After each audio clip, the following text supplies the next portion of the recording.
दोस्तों, आपका top travel with Mahavir में स्वागत है। तो आज हम बात करेंगे विश्व के सबसे पवित्र और रहस्यमय मंदिर बैद्यनाथ मंदिर के बारे में, जो कि भारतवर्ष के झारखंड राज्य देवघर नामक स्थान पे स्थित है। भगवान शिव का एक नाम बैद्यनाथ भी है, जिस कारण से इस मंदिर को बैद्यनाथ धाम भी कहा जाता है। यह एक शक्तिपीठ है, इस कारण से इसे हिंदुओं का सबसे शक्तिशाली मंदिर माना जाता है। यहाँ सावन के समय जो भी श्रद्धालु पूजा और गंगा जल समर्पण करते हैं, उनकी सारी कामना पूरी होती है। इस कारण यहाँ मौजूद लिंग को कामना लिंग भी कहा जाता है। यहाँ हर साल सावन महीने में श्रावणी मेला लगता है, जिसमें लाखों श्रद्धालु बोल बम का जयकारा लगाते हुए बाबा भोलेनाथ के दर्शन करने आते हैं। ये सभी श्रद्धालु अजगैबीनाथ मंदिर सुल्तानगंज से पवित्र गंगा जल को उठाकर 100 किलोमीटर की अत्यंत कठिन पैदल यात्रा कर बाबा को जल चढ़ाते हैं। माना जाता है कि अगर गंगा जल उस भूमि को स्पर्श करता है तो यह यात्रा सफल नहीं मानी जाती है। इसे देवघर भी कहा जाता है, जिसका शाब्दिक अर्थ होता है देवी देवताओं का निवास स्थान। बाबा बैद्यनाथ मंदिर परिसर के पश्चिम में दीवार के मुख्य बाजार में 3 और मंदिर हैं, जिसे बैजू मंदिर के नाम से भी जाना जाता है, जिसका निर्माण यहाँ के मुख्य पुजारियों के वंशजों ने करवाया था।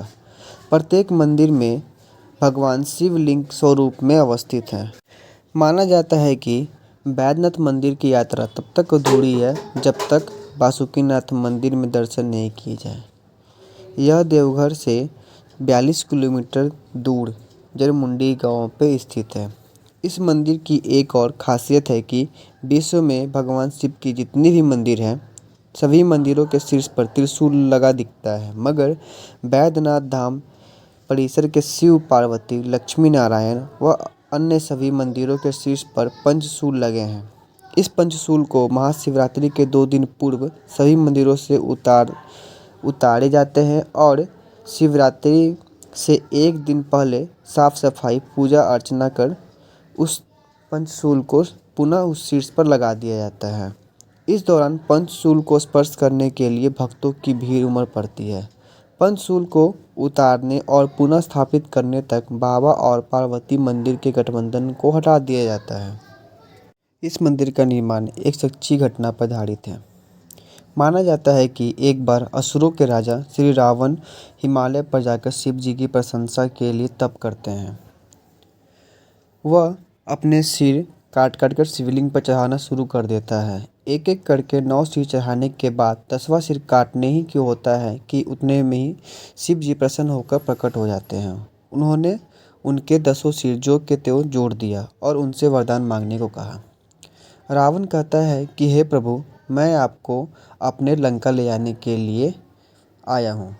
इस पे शिवजी कहते हैं कि हे रावण, मैं तो तेरे साथ नहीं चल सकता, पर तू इस शिवलिंग को ले जाकर लंका पे स्थापित कर सकता है। पर रावण नहीं मानता है।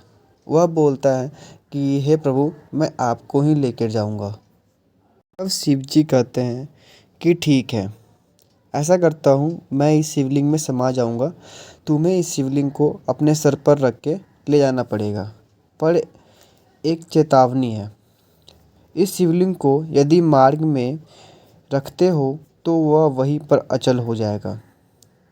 रावण शिवलिंग लेकर चला, पर मार्ग में एक चिता भूमि आने पर उसे लघु शंका निवृत्ति की आवश्यकता हुई। रावण उस लिंग को एक व्यक्ति को थमा लघु शंका निवृत्ति करने चला गया। इधर उस व्यक्ति ने ज्योतिर्लिंग को बहुत अधिक भारी अनुभव कर भूमि पर रख दिया। फिर क्या था, लौटने पर रावण पूरी शक्ति लगाकर भी उसे न उखाड़ सका और निराश होकर मूर्ति पर अपना अंगूठा दबाकर लंका की ओर चला गया। इधर विष्णु, ब्रह्मा आदि देवी देवताओं आकर उस शिवलिंग की पूजा अर्चना शुरू कर दिया और सभी देवी देवताओं शिवलिंग की वहीं पर उसी स्थान पर प्रतिस्थापन भी कर दिया और शिव स्मृति करते हुए स्वर्ग की ओर चले गए। फिर यहाँ मंदिर का निर्माण शुरू हुआ और पूजा अर्चना शुरू कर दिया गया। वर्तमान काल में यहाँ रोजाना भक्तों का आना जाना होता है। सावन के महीने में सभी श्रद्धालु बड़ी संख्या में यहाँ पूजा अर्चना करने आते हैं। यह मंदिर गोमती नदी के तट पर स्थित है। यहाँ पूजा सामग्री में प्रयोग होने वाले नाग मुकुट देवघर के जेल के कैदियों के द्वारा बनाया जाता है। माना जाता है कि एक समय ब्रिटिश काल के जेलर के बेटे की तबीयत बहुत खराब हो गया था। तब उन्हें किसी ने नाग मुकुट पहनने और बैद्यनाथ धाम जाकर पूजा करने को कहा। ऐसा करने पर जेलर के बेटे का तबीयत ठीक हो गया। तभी से यहाँ से रोजाना नाग मुकुट कैदियों द्वारा तैयार कर बैद्यनाथ धाम भेजा जाने लगा। अगर आपको हमारा वीडियो अच्छा लगता है तो वीडियो को लाइक और चैनल को सब्सक्राइब एंड बेल आइकन को दबाना ना भूलें, ताकि हमारे सभी वीडियो का नोटिफिकेशन आपके पास जल्द से जल्द पहुँचे।